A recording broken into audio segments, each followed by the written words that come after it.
Cumprimento a todos na paz do nosso Senhor e Salvador Jesus Cristo. Glória a Deus por mais esse dia onde nós vamos fazer mais uma reflexão acerca da palavra do Senhor. E o alimento para a vida está no Evangelho escrito por Lucas, capítulo 13, versículo 6 e versículo 9. Lucas, capítulo 13, versículos 6 e 9, onde a palavra do Senhor diz assim: E dizia esta parábola: Um certo homem tinha uma figueira plantada na sua vinha, e foi procurar nela fruto, não o achando. E disse ao vinhateiro: Eis que há 3 anos venho procurar fruto nesta figueira, e não o acho. Corta, porque ocupa ainda a terra inutilmente. E respondendo ele, disse-lhe: Senhor, deixa este ano, até que eu a escave e a esterque. E se der fruto, ficará, e se não, depois mandarás cortar. Pai querido e Pai amado, em nome de Jesus, te agradeço por esses versículos lidos e peço que através dele o Senhor traga uma revelação direta do coração do Senhor ao nosso coração. Que seja mais uma vez uma palavra de vida, uma palavra de transformação, Pai. E que ela alcance o resultado para o qual está sendo mandada. Em nome de Jesus. Amém e graças a Deus. Jesus estava anunciando as boas novas do reino de Deus e percebeu que alguns judeus estavam discutindo sobre a condenação de alguns galileus que foram mortos por Pilatos, pagando dessa forma pelos seus pecados. E Jesus então questiona se aqueles que morreram nas mãos de Pilatos foram mais pecadores dos demais galileus que permaneceram vivos. Jesus ainda justifica que os galileus que foram preservados das mãos de Pilatos não eram mais inocentes do que os que morreram.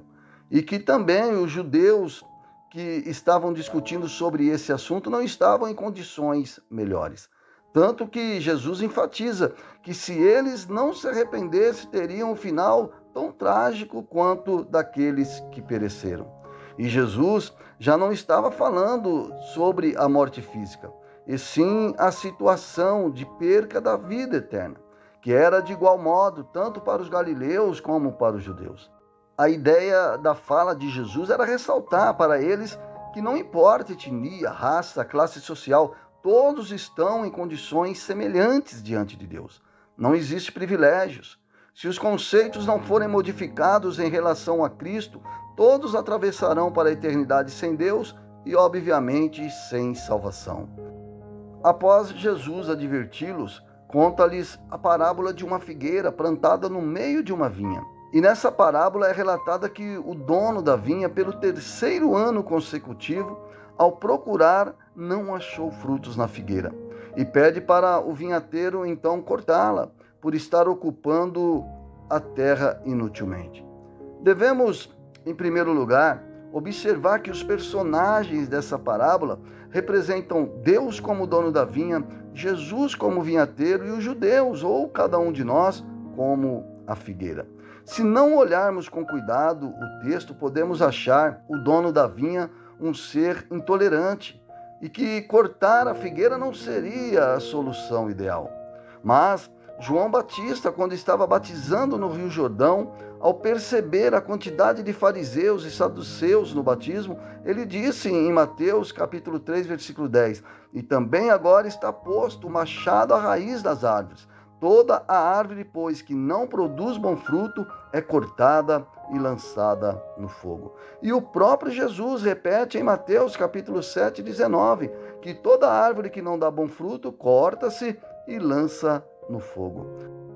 Mas quando o dono da vinha pede ao vinhateiro para cortar a figueira, ele estava levando em consideração vários critérios. Primeiro, que para plantar uma vinha, a terra não pode ser só boa, ela tem que ser excelente. A proporção da chuva tem que ser na medida correta. Não pode nem ser muita e nem ser pouca. O clima tem que ser ideal.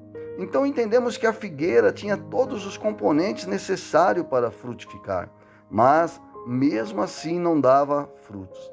E isso era o motivo do descontentamento do dono da vinha, a falta de frutificação. Mas o vinhateiro intercede pela figueira e pede mais um ano para que ele pudesse adubar e cuidar um pouco mais. O dono da vinha é Deus, o vinhateiro é Jesus e nós somos a figueira. E a pergunta é: qual seria a reação de Deus ao visitar a vinha onde estamos plantados?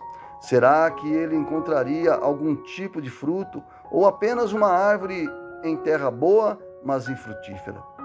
O Salmo de número 1 está escrito que aquele que tem prazer na lei do Senhor e medita nela dia e noite será como a árvore plantada junto a ribeiros de águas, que dará o fruto no tempo certo e suas folhas não cairão. A figueira da parábola não nasceu ali por um acidente. Pelo contrário, o dono da vinha plantou ela ali no meio. E não tenho dúvidas nenhuma que a ideia do dono da vinha era colher frutos, pelo menos é a expectativa de quem planta uma árvore frutífera. Ninguém planta uma árvore para ela não dar frutos. Nós também fomos plantados em uma terra fértil para que gerássemos frutos. Deus investiu na vida de cada um de nós para que enraizássemos no teu Filho Jesus Cristo, conforme o apóstolo Paulo escreveu na carta aos Colossenses, capítulo 2, versículos 6 e 7. Portanto, assim como vocês receberam a Cristo Jesus, o Senhor, continue a viver nele, enraizados e edificados nele, firmados na fé, como foram ensinados, transbordando de gratidão.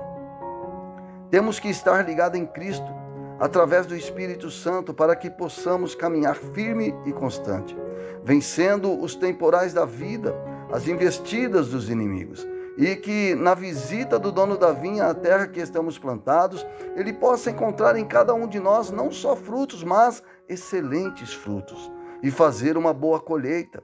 Ele deu uma oportunidade de mais um ano para a figueira produzir frutos, e está dando também esta oportunidade para que nós possamos rever a nossa produção. Aproveite a oportunidade e seja uma figueira cheia de frutos. O apóstolo Paulo, em Efésios capítulo 5, 15 e 16, ele nos adverte para que nós venhamos ter cuidado com a maneira em que vivemos, que não sejamos como insensatos, mas como sábios, aproveitando ao máximo cada oportunidade, porque os dias são maus. Amém. E graças a Deus, que Deus possa abençoar a tua vida grandemente, em nome de Jesus. E até a próxima, se Deus quiser.